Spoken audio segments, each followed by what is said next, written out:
In this DIY video, I plan to tackle something that's been nagging me every single time it rains. My dinghy fills with water. It's easy enough to remedy by stepping on the sides. Most of the water inside of it will just spill over the edge. However, I knew that there was still a lot of water inside of it, and after every rain, something became more and more apparent. I gotta do something about that.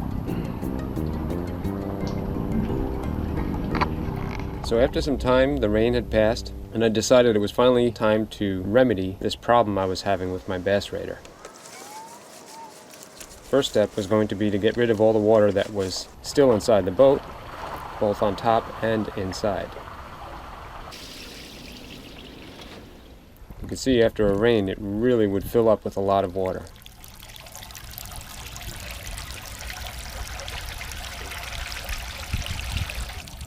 I was getting a feeling that what I was about to try couldn't really hurt, considering how much water would fill in normally.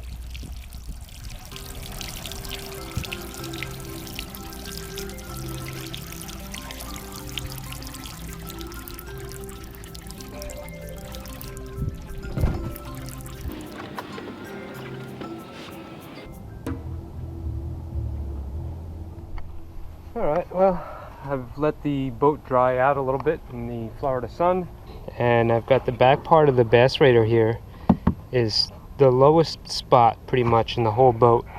So this is where I'm going to make my scupper hole.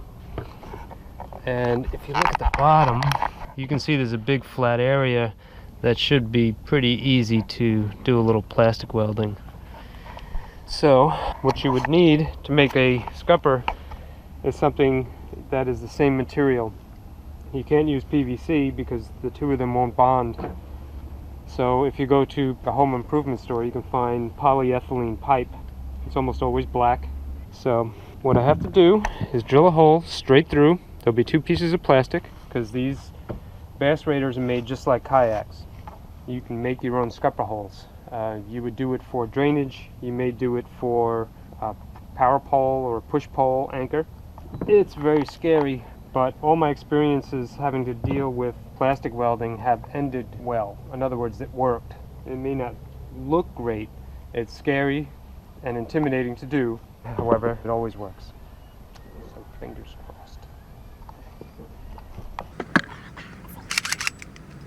I am using, what size is this? 1 1/4 inches. What I did is I matched it up as best as I could to the pipe.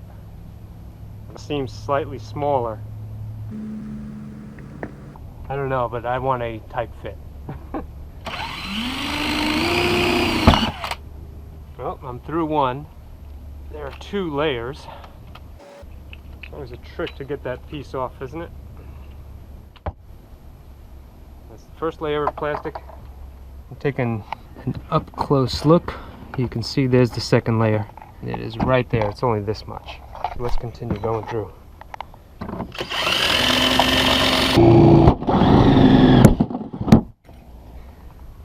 Okay, now we have a hole in the boat.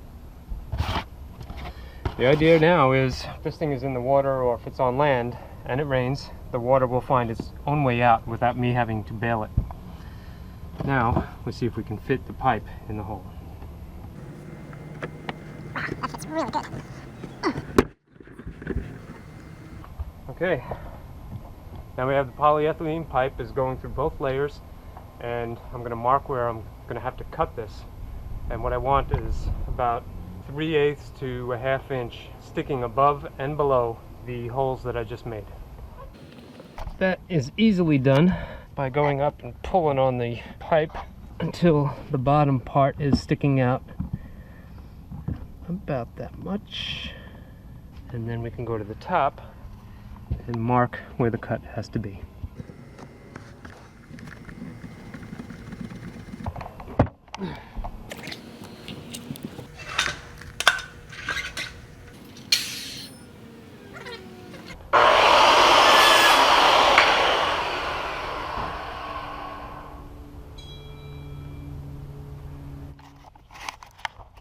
Let's see.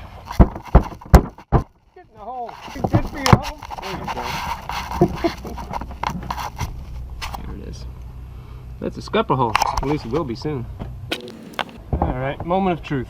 I have a propane torch, a lighter to start it, and a screwdriver to smush it down.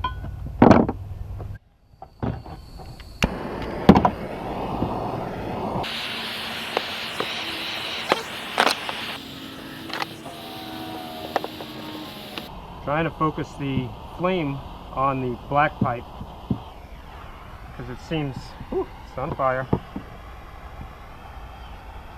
The pipe is a little bit thicker than the plastic the bass raider is made out of. I can see the two pieces sticking together, the plastic of the boat and the plastic of the pipe. See how soft that is? Go round it over. Now the plastic of the boat is so hot that as I massage the pipe plastic into it, they will fuse together. I'm pretty sure that I have a good bond here. Now we're going to flip the boat over and do the same thing to the other side.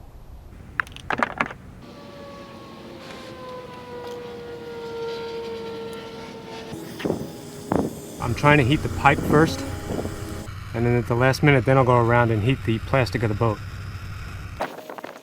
The reason I do that is because the plastic of the boat is slightly thinner than the plastic of the pipe, so the pipe needs a little bit more time to heat up.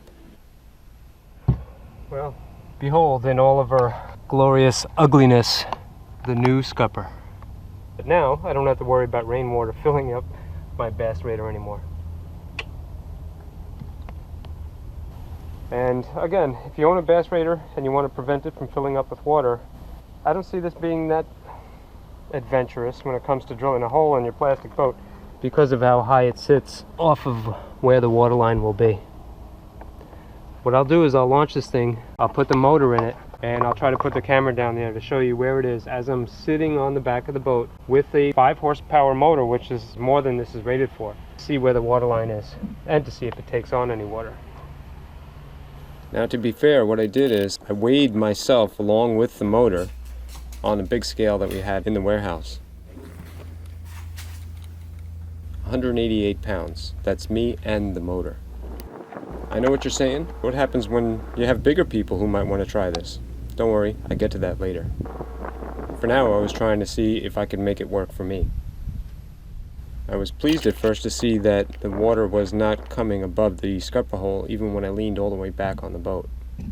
Although when you look at it from underneath, you can tell that the water is touching the scupper hole. I'm kind of curious to see what happens when I have it out and about, when I get underway. However, when I do that, I usually slide the seat forward like that to help ballast the boat. So when I'm driving like this, I'm further towards the front. And I think even if I had another passenger, it would still help level the boat. Another passenger up front would lower the front and raise the back. This is what it looks like with nobody in it.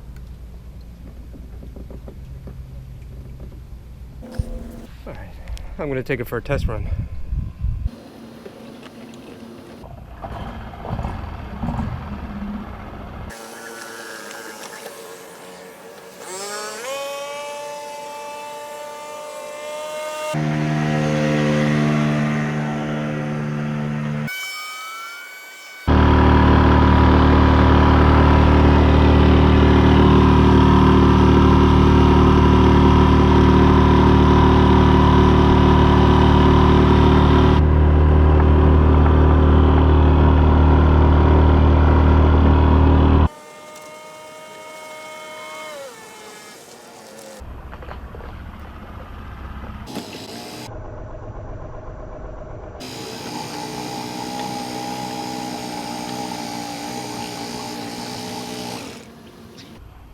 Well, you could see that while I was driving around, I purposefully didn't go too far forward or use an extension on the handle because I wanted it to ride like this.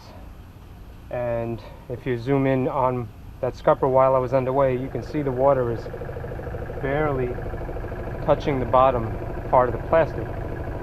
I think I have my problem solved. Whoa, whoa, whoa. I know what you're saying. Well, what if you weigh a lot more? That's where the batteries come into play. I'm using 3 car batteries, which weigh a total of 176 pounds. I'm going to add that to the weight of myself and the motor, bringing the grand total up to about 360 some odd pounds. That's a lot of weight for this small boat. And that's what happens when you put all that weight in there. It starts to fill up with water. Ooh, boy. Not good. That's okay because I had one of these.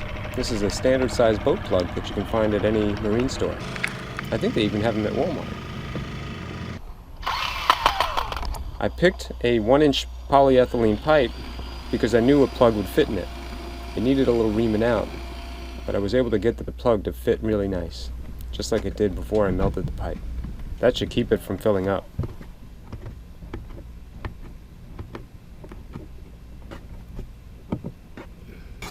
That looks pretty good. I hate having the boat ballasted like this. So heavy in the back and light in the front. Look at that, wow. The only water I see down there is my sweat. Because I have all this extra weight, I'm gonna scoot the seat forward just a little bit. Most of the weight is in the back still. Let's take it for a quick ride.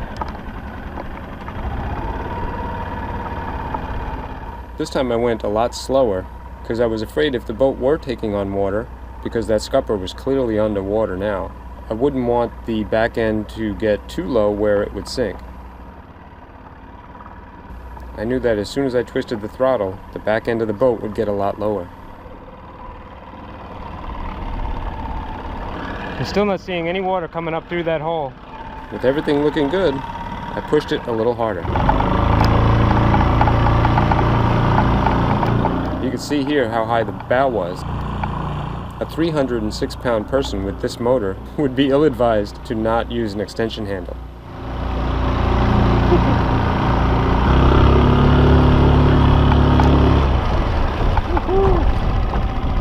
I'm really pushing the limit of this boat. If I open her up full throttle with all the weight in the back, I risk swamping the boat.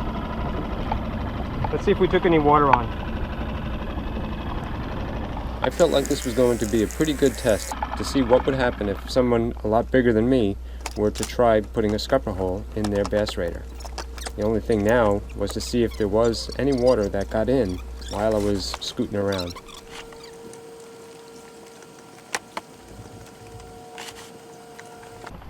A little bit of water came out, you can see there on the left, but it actually was very dry on the inside. I think even a bigger person trying this would solve the problem of their bass raider filling with water. I suppose another solution to this problem would be to just cover it with a tarp, or turn it on its side, or just simply turn it upside down. But where would the fun and the challenge be in that? And if you like these types of videos, the DIY ones, and you're new to this channel, check out the playlist that I have of other fun projects that I've done whilst playing around on the water. See you next time.